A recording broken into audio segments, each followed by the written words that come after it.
Welcome to Between Over and Next with your hosts, Holli and Robert, a happily married couple who explore the space between what was, what is, and what's to come.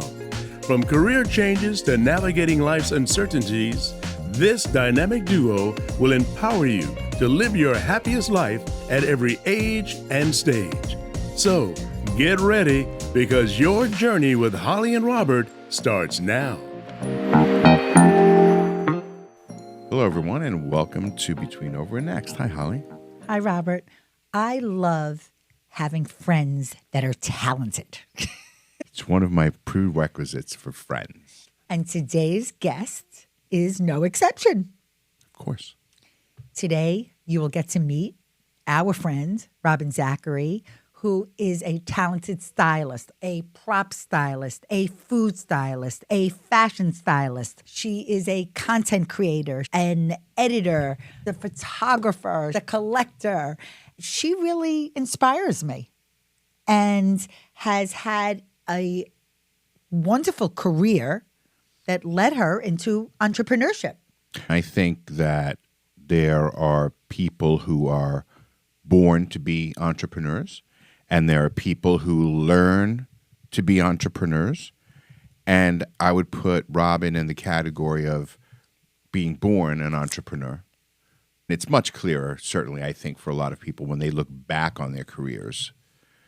Even though they may have been in and out of the corporate world, at heart, they're entrepreneurs because they're either got a side hustle going on or they immediately transition, right? They know they're next. They're able to move on. And it's only because of what they've accumulated, what they've gained along the way and their travels. And it's clear when you'll get to meet Robin, she'll reveal all of those things that led her to what she's doing now. So we would like to introduce you to our friend and colleague, Robin Zachary. Hi, Robin. Hi, Holli and Robert. So nice to have you here. So nice to see you. Nice to see you too. It's been a while. It has been a while. I used to love when we were working together.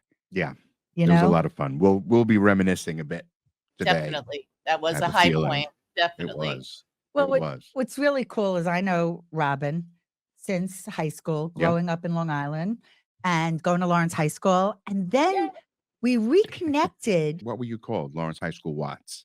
Golden Tornadoes, right? Yep.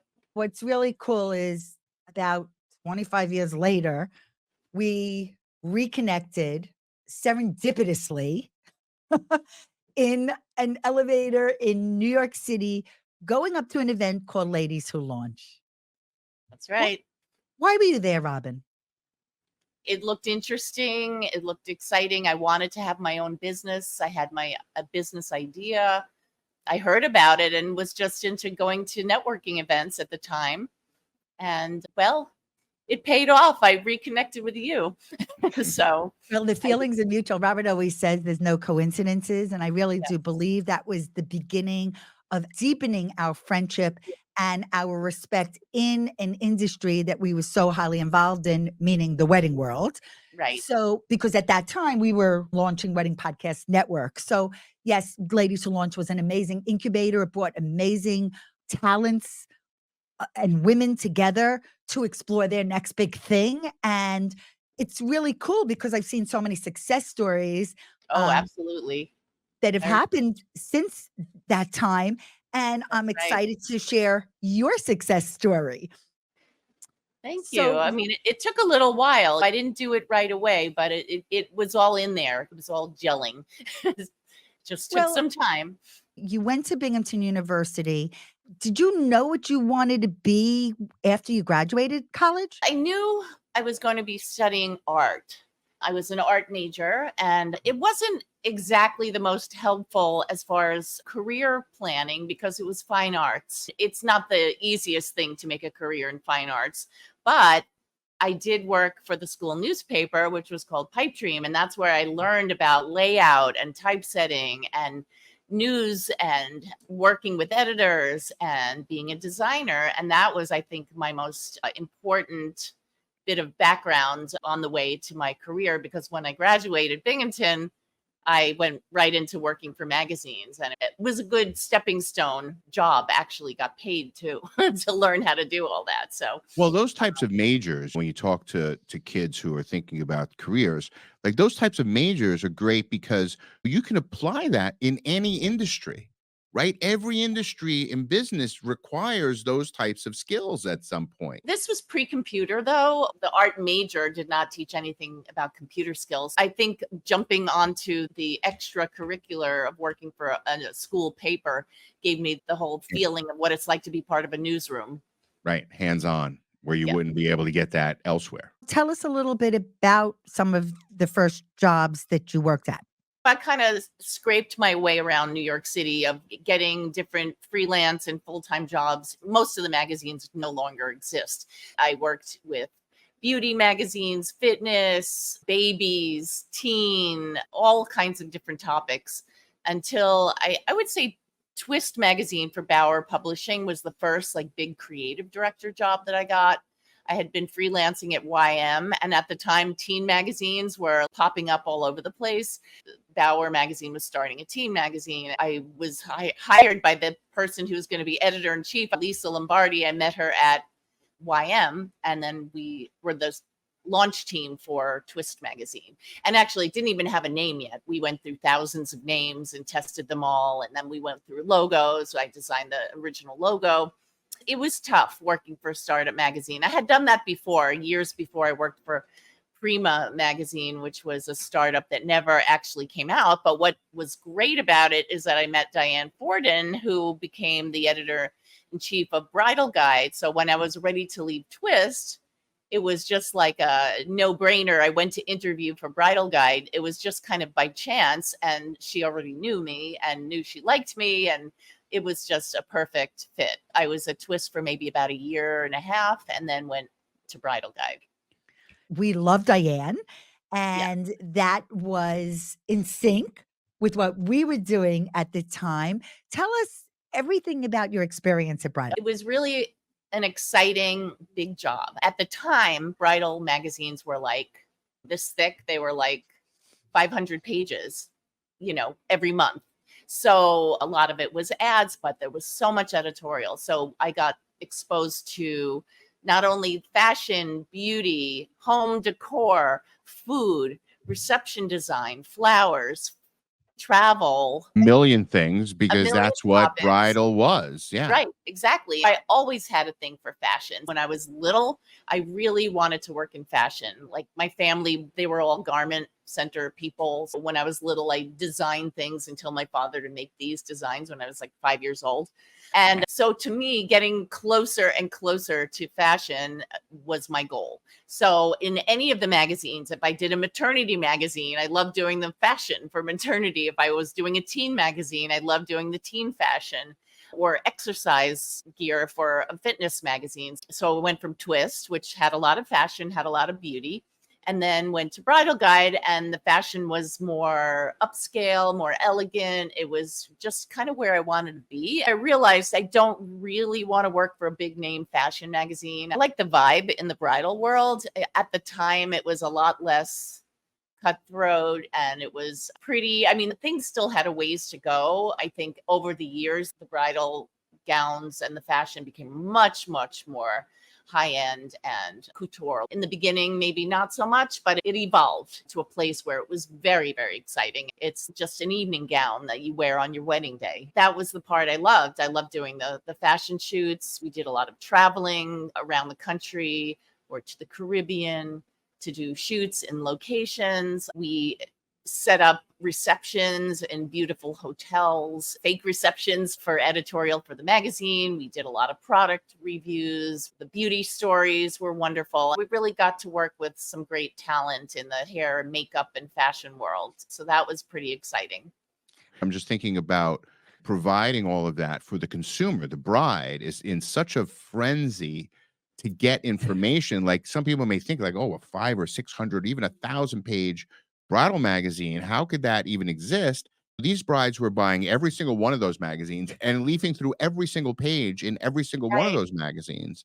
And it became I would think at times almost a challenge to keep up with that appetite of information, because you guys at the magazines, that was the only place to get information That's about right. bridal. There was no other resource. That was it. It was pre-internet and pre-website, pre-blog, the bridal blogs. They were just starting in the early 2000s to come up and become more prominent, but print was still the main thing, and every big company had a bridal magazine. So Well, yes, that was why they were so thick, and that's why there were so many ads, and it was big business. tell us about when you styled the first cover. It was a whole big thing. Lots of people there. They had been working with the same photographer for a long time. So when I came in, I just kind of went with the way they did things. That's the best way to learn, is like not to turn everything upside down as soon as you get somewhere. So there was a while where I was just following their whole routine and their whole pattern. There was lots of stylists there. There was a fashion stylist, the fashion editor, there was hair, makeup. The owners of the company were there. The photographer had his assistant and me. It was a big production, and flowers. Of course, we worked with the biggest floral designers in the city at the time that brought bouquets for the cover. And also we did 3 different models. So every time there was a cover shoot, they booked 3 models and one would make the cover. They always shot 2 backups in case one didn't work out or look right in the gown. And the gown was always something that was sponsored by one of the bridal designers. So they pretty much bought the cover, I think. That's With how for it, tremendous exposure. This is yes, something that you fight for shelf space. Where it is it down below? Is it behind something else? And those yeah, covers are what draws those hands to grab them off the right. shelf. As time went on, I tried to make new suggestions and things evolved, and we tried new photographers and we tried different color backgrounds, and More words on the cover, less words on the cover. there were a lot of people involved in a cover. You could design it 1,000 times until you get it the way they want it, and sometimes you don't even know why, but they want to emphasize certain things about what's going to be on the inside. They would sell ads based on the editorial, so they wanted to play up certain stories. Robin, you're a lifelong New Yorker. You have a passion for fashion. You are a very talented creative, and you have styled and directed hundreds of fashion and still life shoots around the world. What is the inspiration behind your skills, your talent, your passion to create such beautiful imagery? The inspiration comes from everywhere, attending those fashion shows, attending not only bridal market, but fashion week twice a year, just getting around to all the high-end stores and the department stores and boutiques, and then also buying fashion magazines from all around the world, seeing what's going on. I have to look back because I don't really do that much with fashion anymore, because I reached a pinnacle of sorts and then decided to go in different directions after a while. Looking back, it was exciting and it was fun. I had a file cabinet of just ideas that was 6-7 feet long, of just folders of different location ideas and different story ideas for organizing stories. We called them swipes. You tear something out of a magazine or a catalog or something that you saw, and you just need to stay aware. You just have to keep your eyes open. You go to museums. New York City has so many fashion exhibits. The inspiration comes from everywhere. You mentioned the blogs. It did come on the scene in the 2000s, Right. the power of the blog. And at the same time is when we came on the scene with Wedding Podcast Network and the beginnings of podcasting. So, That's why I wore this shirt. I don't know yep, if you could see it. This Wedding yep. Podcast Network shirt. It really gave us a lot of joy to work with you and to cover bridal market with you. And I remember one really special experience where we co-hosted on our beauty show, Yes, I Bridal love that. Beauty, right? We went to the makeup Right. Covered the show. makeup show. Beauty is part of this world of weddings and brides. It was a fun episode to do together. We'll include a link to that in the show notes. I remember us coordinating our bridal market schedules to go to Yes. to cover as many runway shows as possible, to do it together. And it was the energy between all 3 of us was powerful. Right. It was fun driving around with you guys. You bring your car into the city, and didn't you have, was it a PT convertible. Cruiser convertible. Convertible, right? We're tooling Right. around the city in your convertible and it's like looking for parking everywhere, which is like impossible, but somehow Yep. you did it. Not only was my team there from Bridal Guide, but I kind of hung out with you because they had different things to cover. At the time, they were making the selections on the dresses. I was going just for inspiration. I didn't make Right. any calls on like, oh, I want this and that. But later on, when I started freelancing, I was picking dresses and going for the reason of me being there to see all the collections, to observe the trends, and then formulate stories when I was doing Weddings by the Ritz-Carlton magazine as a freelancer. We're fortunate in that, in terms of what you did and how you did it, you really went from the analog world of print and layout and typeset and all that to the digital space, right? Yeah. When we started covering bridal market, it was back when we caught the end of the era of when they would take over one of the grand dames of hotels, the Waldorf Astoria, and they would empty the hotel rooms along 4 or 5 floors, and you would go from room to room, and Right. each would be set up in the rooms. It was such an eye-opener for me to see how this was done. And of course, that changed, and then they all went to different hotels, and it would cause us to need to go all over the city, none of which was Right. conveniently located next door to where we just were, to now putting yourself in that position that you held at that time. If you were there now, how different would that process be? They did video presentations, digital, during the pandemic, just to keep things going. It's certainly not the same as being there. We went to so many elegant events, didn't we, where they served champagne and little bites. Everybody was there getting their seats in the Right. in Giveaways, rows. there would be gifts on We the always seats got for little- yeah, everyone. we little always got gifts and great the run of favors. show. I would keep the invitations. I still have some probably because they were so beautifully done and nice letterpress, just beautiful. So you transitioned from working as a former creative director at Bridal Guide to the contributing home editor, covering trends in tableware and registries, to entrepreneurship as a fashion and prop stylist and bridal market editor. Can you share what motivated these pivots? I think after doing Bridal, it's really grueling. I enjoyed it. I loved it. I loved the travel, even with Weddings by the Ritz-Carlton. They really went to town and spent a lot of money on shoots, which was great. But things happen. People leave and magazines get canceled and everything. So at the time, I guess they changed focus and decided to do something in-house with Weddings by the Ritz-Carlton. It was a good time to kind of like wean myself off bridal and into props and home decor, which is something that also just came up, that there was an opening for a home design editor at Bridal Guide. So I had left Bridal Guide. I had been doing the fashion as a freelancer for other magazines, and then also came on as the contributing home editor, which I loved doing those shoots. It was sort of like going to a new market for tableware. So that was exciting. It was like the fashion week of tableware. I got very excited to see what's new in tableware and table design. I just sort of liked doing that more.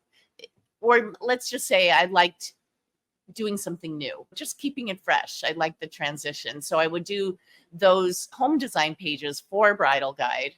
And at the same time, I was also pursuing prop styling, which is even a different type of work because I was working for different magazines and hired just by the day or for 2 days to do food shoots or product shoots. It's mostly food and product in the prop styling world that I was doing.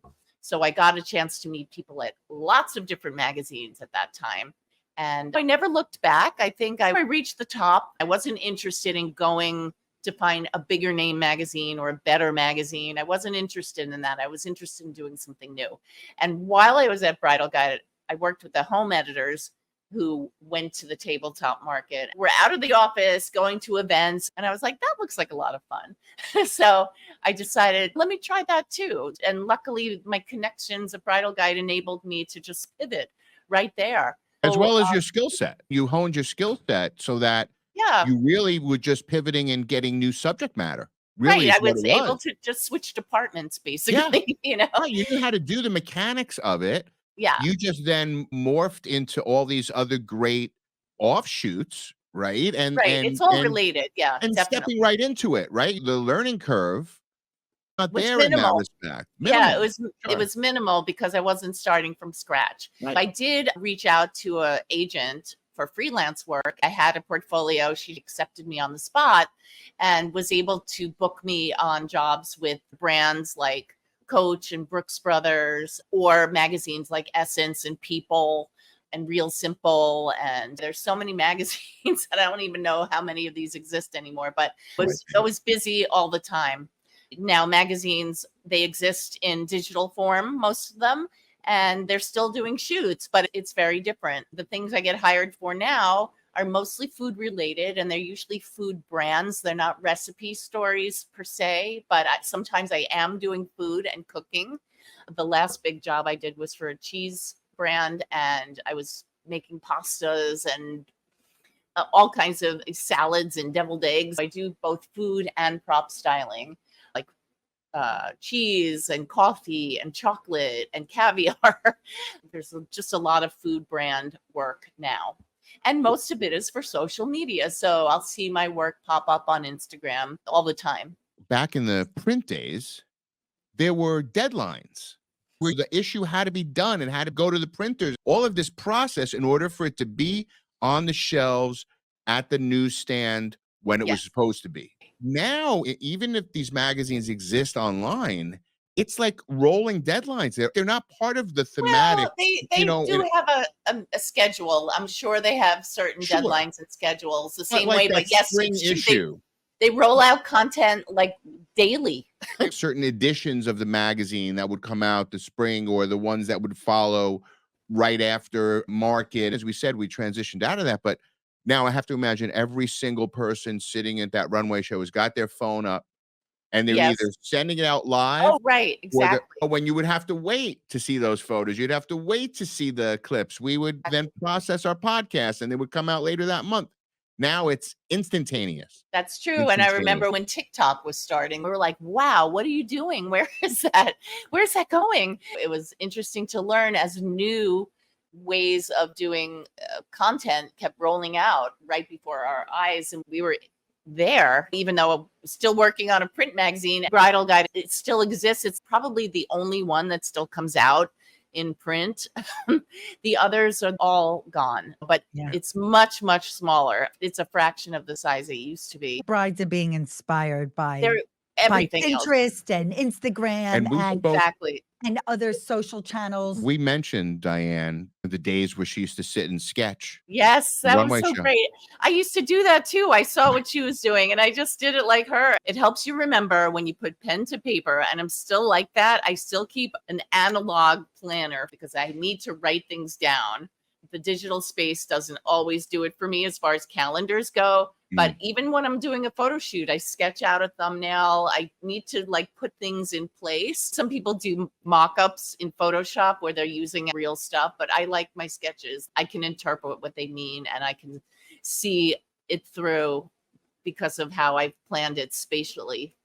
And is that what With- you teach as well? When you teach this, do you teach that method? Well, I do. I actually like to say that it helps, but not everybody considers themselves able to draw, even though a thumbnail sketch is not that big a deal. But there's something about the hand to paper that still works best for me, even though a lot of mock-ups that I see and that I get from other clients, they just take swipe pictures off Instagram and they say, we want it to look like this. They're not making things up out of their head anymore. Right, It's right. got to Let's be do what something they're that's, doing. Yeah. we know this works, so let's do Right. this. Right. But Right. maybe change the colors or maybe change Mm-hmm. the angle slightly. Of course, the end result will always look very different, but the inspiration starts with something that's been done before. Well, I adapt the same learning style from hands to paper, and I like it. And I don't think that's ever going to change. Talking about learning and teaching, another pivot of yours was becoming an educator. You've taught at Fashion Institute of Technology, where I am a Right. graduate of. Oh, And yes. what do you enjoy most about teaching and Yeah. mentoring aspiring stylists? The FIT class happened exactly when I left full time at Bridal Guide. I started teaching in 2007, and that was in the photography department.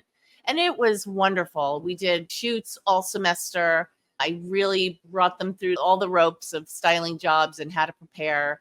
It was eye opening for them because they all came in as high school kids and they were like, oh, I just like to do skateboarders or people on the street. So the idea of planning a photo shoot with products was all new to them. And I had a really great time doing that. And I taught it for about 9 years there, like once or twice a year, or sometimes 2 sessions in a semester, the big 15-week classes. And interestingly, I just submitted a course for the 2026 spring semester. I'm waiting to hear about it, but it went in and approved by the college. Now it's up in the SUNY bureaucracy, getting passed around to see if that will be added into the curriculum at FIT. So I may be back there soon. That's fantastic. Yeah, that'll be fun. When FIT ended, it kind of trickled out, sort of like, we don't want you anymore thing, which is fine because something brings something new into your life. So I started the prop styling experience where I started teaching one-on-one with people that were interested in learning hands-on and like to learn in a one-on-one kind of situation where they would come here to me and millions of props and things and backdrops and photography equipment and great light. And we would do photo shoots here and learn about the business and just talk about how to get into it. Some of my students went on to become really great stylists and they're doing well. Others have a product and wanted to take their own pictures, have a shop, and they wanted to promote their shop.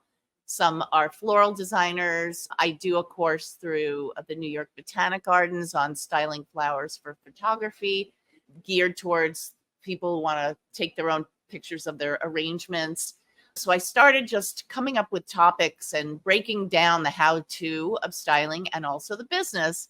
So I was doing the one-on-ones, and then I started doing one-on-ones by Zoom, kind of just like this online. And then during the pandemic, it was like, you got to sink or swim here. So I started teaching group classes online, and that took off, and I did really well with that. And I'm still doing some classes online, not as much. The pandemic was great because I had a captive audience. Nobody was doing anything else. So I had a lot of repeat students that took like every single class. Now I've updated them. I've added new photos as I shoot new things. So everything's constantly changing.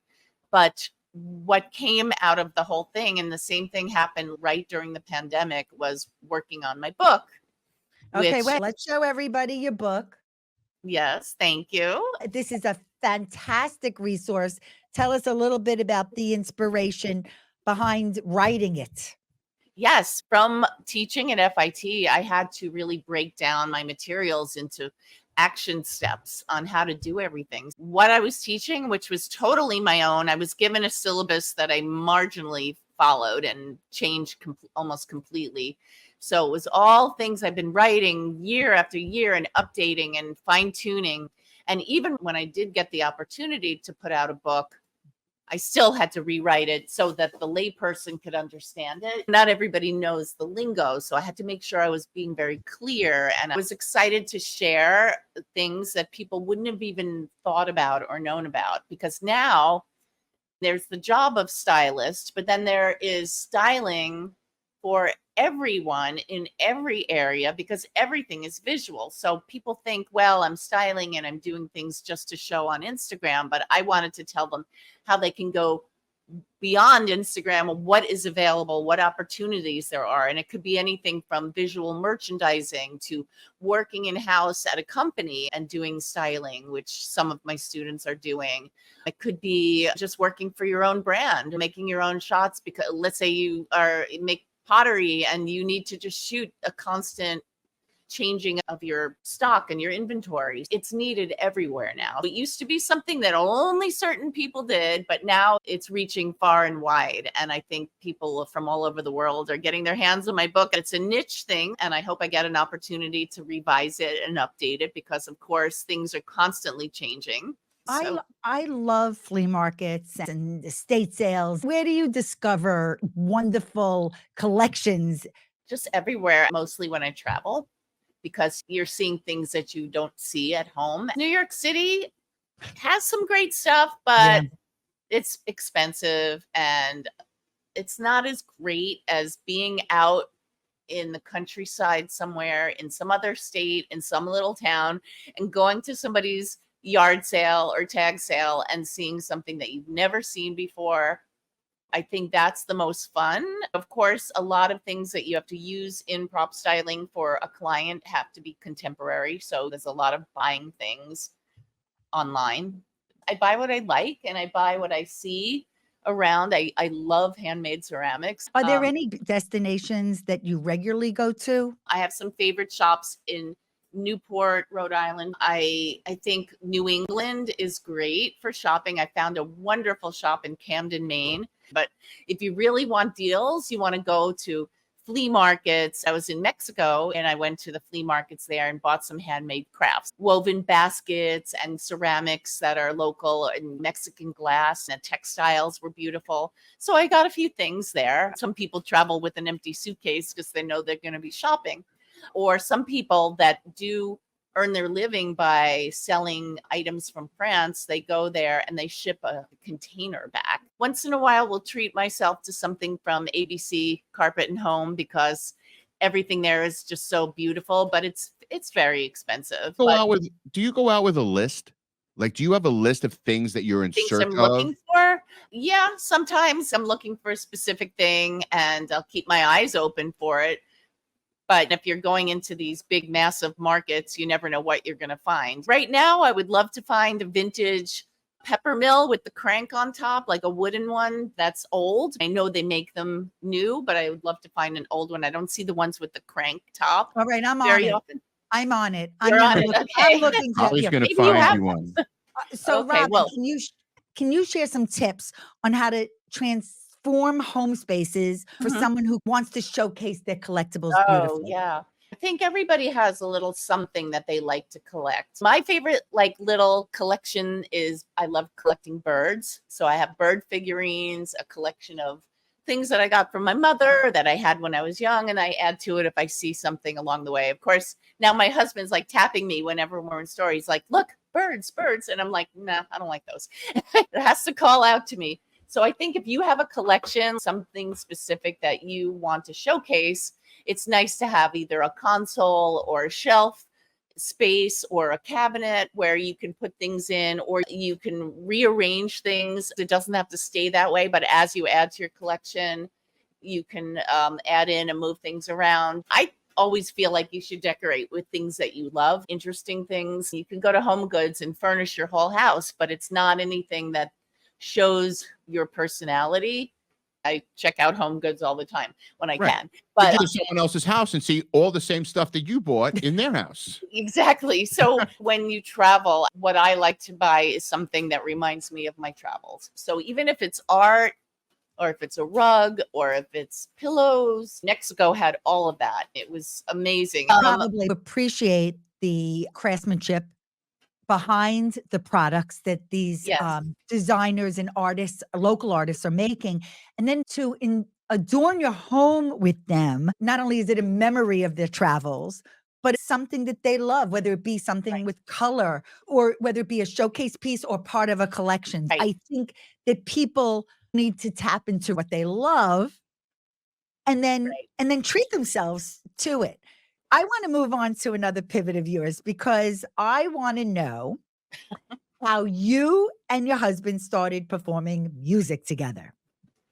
He is a guitar player, and I played guitar since I'm 12. He was playing in a band, and I knew those people, and I met him through them. Throughout the 90s, we were doing little shows together and playing. We always sang harmony. We loved singing together. We were both playing and singing. And then when we had my son, we kind of like stopped doing everything because the focus was on him. My son's grown up now, living on his own and working for the Mets in Florida. And we were like, hey, let's get back to this. We found this little restaurant in the village we heard about that had performers like every night. And we were like, hey, what have we got to lose? Let's do this. We had a great time. We did 2 shows, and then that restaurant closed down. So I'm very sad that we can't go back to that place. It felt like home. We got so many friends to come there, and it was really great. So now we're kind of like, what do we do now? So that's where we are with that. My husband's written some songs and recorded them. It's just a fun thing to do. It's something that we love to do together. That's wonderful. So what's next for Robin? Well, What do we look forward to seeing from Robin Zachary? I'm hoping to get the online classes going again because so many people have been asking for it. I'm thinking about the format for another book or books. I would like to do it a little differently so it was not such a monumental project, that maybe smaller books on different topics would be the way to go. And I just love teaching, continuing teaching and doing the prop styling jobs as they come up and things that interest me. Doing more food styling, I've always done a little bit of, and I'd love to do more. Going back to the free class that really introduces my book, I think I'm going to be doing that throughout August as much as I can. And then launching some of the other classes in the fall. They're all new and updated. So definitely, even if somebody's taken them before, there's new stuff in there. So that's fantastic. That's great. And I love the fact that your son really, truly followed his dreams into his career. I just smile when I look at his trajectory in doing that. So I know from starting from 6 years old, he knew what he wanted to do. And then I remember he had that spot where he got to call a play and been in the booth, and Then he started was so writing. young then. Yeah. Writing, podcasting, just playing his cards right until somebody upstairs noticed him and brought him in. His career at QU, right? He was on the air there. Yes, that's right. He did all the communications, all of the TV and radio and everything that was offered. What a great school that both of our sons went to, which is wonderful. And he got his start there, and then really things took off for him. He's happy, and hopefully they'll keep him forever and just promote him up the ranks. Right, like they do the ball players. There is nothing like being in your happy place, and we can tell you're in yours, we're in ours, your son is in his, and that's all we wish for, right? Yes, that's right. That's all you can hope for in life, that you do something that makes you happy and that makes you want to wake up every day and do it. The days of working at a job, a physical job, I did that for many, many years. And I feel like I don't look back. I'm not looking for that. I'd like regular work with regular clients. That's something really nice to do. But the idea of having your day be different every single day is, I think, the most exciting thing. Yeah. And being in charge of that. Instead of having someone else be in charge of that. Right. Making your own schedule, deciding you want to work at night instead of during the day and do something fun during the day. I mean, it's all up to us and all entrepreneurs. I think that's the thing that grabs everybody, is like, I want to make my own schedule. You have to worry about how you're going to make money come in. But still, I think it's more important than money is to have pleasure in your life. We couldn't agree more, because all the money in the world's not going to buy you that. And I always hearken back. I look at the marinas and all the boats in the slips, because everyone's got to work so hard to earn those boats, but yet they're not out on the boat enjoying themselves. So if you've got a boat, it shouldn't be in the slip. And enjoy that. Well, thank you so much, Robin, for sharing your story, everything that you've been doing. And we can't wait to see what's next. Thank you so much for having me. You need to find a new spot to play music so we can come see you. I know. Well, maybe you know of one around you. Well, we'll work on travel. That. We'll work on that. Oh, that's a good idea. We'll work on that. That would be phenomenal. That would be fun. Thank you so much for joining us. Oh, you're so welcome. Thank you. What I loved about our talk with Robin is how your path from working at a publication can be the beginnings of a freelance career. Her education in college, her direction of what she wanted to do, allowed her to step into so many varied roles, yet based everything on what she knew at her core, right? To have this design sense, to be able to look at objects and see beyond what they are and how she can utilize them, or how they might look That's understanding light and shadow and perspective and balance. All of those things go into how she can look at something and visualize how that might be used in what she does. So. Well, it's also kind of cool, especially in the food space. It is so relatable to the tabletop and home industries. After you get married, you set up a home, and that becomes a whole other realm of design and style and collections and appreciation for nice things. And I think one of the things that one learns from someone like Robin, when you take her courses, it's those tricks of the trade that only people who really have done this know and understand. And those are the things that become invaluable in terms of ultimately how your work will be perceived and looked at and photographed. There is so much There's that goes a lot. on. It's not just putting something down. No, there's so much that goes on behind the scenes, and it is in the details. So having also the right lighting, having the right prop. And someone who knows what to do with that light. And also how it's received. Anyone can buy the tools, but it's knowing what to do with them and how where they to come put together. Correct. That's really important. I was thinking about, as she was giving some tips and advice on how you can showcase your collections and your beautiful things. In our studio right here where we are is this fabulous bookcase. We have some antique toys from when my father was growing up. I love all of the little picture frames, which I haven't bought little picture frames in years. And I don't want to even change the photographs that I decided to feature in these frames. Maybe it's time for you to buy some more small picture frames. I have a bowling pin. I have some of Lindsay's art. Robin mentioned how much she loves ceramics. That's Lindsay's craft. When we bought this house and we came down here, this is in the lower level of our home. We walked in and we saw these bookcases, and there's 1, 2, 3, 4, 5 bookcases that are attached to the wall, built in.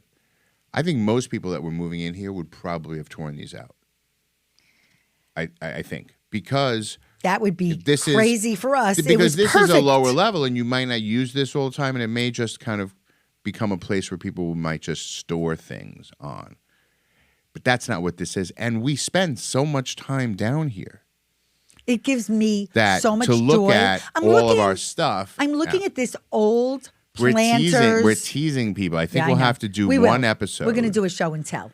Where it's going to be just what's on the bookcases. But wait, because it all has stories. But I have this Planters cookie jar. It's a glass jar with the old branding on it in yellow. But it's full of matchbooks that I've collected probably, goodness, over 40 years of collecting matchbooks. I also have a collection of menus. I just grabbed matchbooks from Russian Tea Room. You did. And I was thinking about when Robin mentioned France. Well, Alex just went to the markets and he came home with these 3 beautiful watercolor note cards.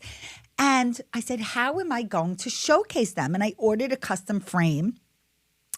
And I love it. I love walking into my kitchen every day, and it is a reminder of the gift our son gave us, but also of things I love because the art that he purchased are things I love, including a sunflower. I think surrounding yourself with beautiful things is wonderful. I think styling. That's what I've done. That's why I married you. Oh, goodness, such a charmer. Can we show everybody Robin's book up close? Sure. Because I did show it during the episode, but I would like to zoom in, and there it is. And the book is called Styling Beyond Instagram. So for those just listening, we're showing the cover of the book on YouTube. And it's Take Your Prop Styling Skills from the Square to the Street. And we will have a link in the show notes for you to be able to purchase it and to be inspired, whether you want to become a stylist or just be inspired on how you can create your space and your surroundings.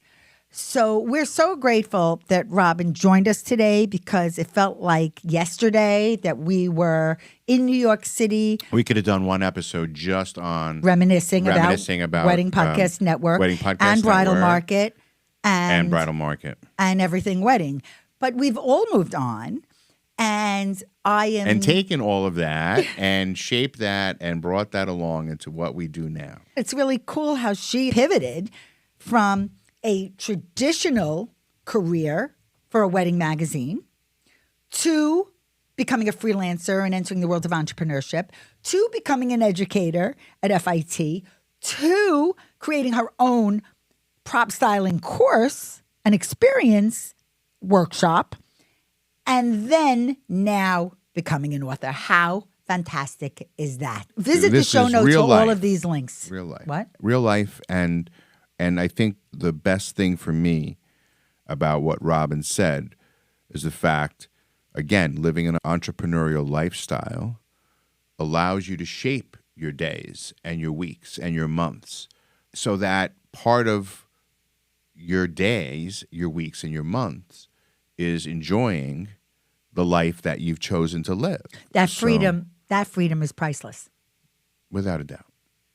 Without a doubt. Thanks again to Robin for being our guest today on Between Over and Next. And thank you to all of you for listening and watching. And we will see you next time. Thanks for tuning in to Between Over and Next. We hope you enjoyed this episode and found it meaningful and insightful. If you value it to be worthwhile, please share it with your friends and family. We would really appreciate it if you could take a moment to write a review for us. Your feedback will help us continue to create content that resonates with you. And don't forget, in the show notes, you can find all the relevant links mentioned in this episode, from accessing free downloads to visiting our website and more. If you have any questions or comments, we would love to hear from you. Simply send us an email. Our email address is hello@hollyandrobert.com. We're always excited to connect with our listeners. So until next time, thank you again for joining us on Between Over and Next. Thank you for listening to Between Over and Next, the podcast that navigates the twists and turns of life with courage, laughter, and a whole lot of inspiration. Tune in every Tuesday to hang out with Holli and Robert on your favorite podcast platform. Visit hollyandrobert.com and follow them on social media to ignite your passion and fuel your dreams.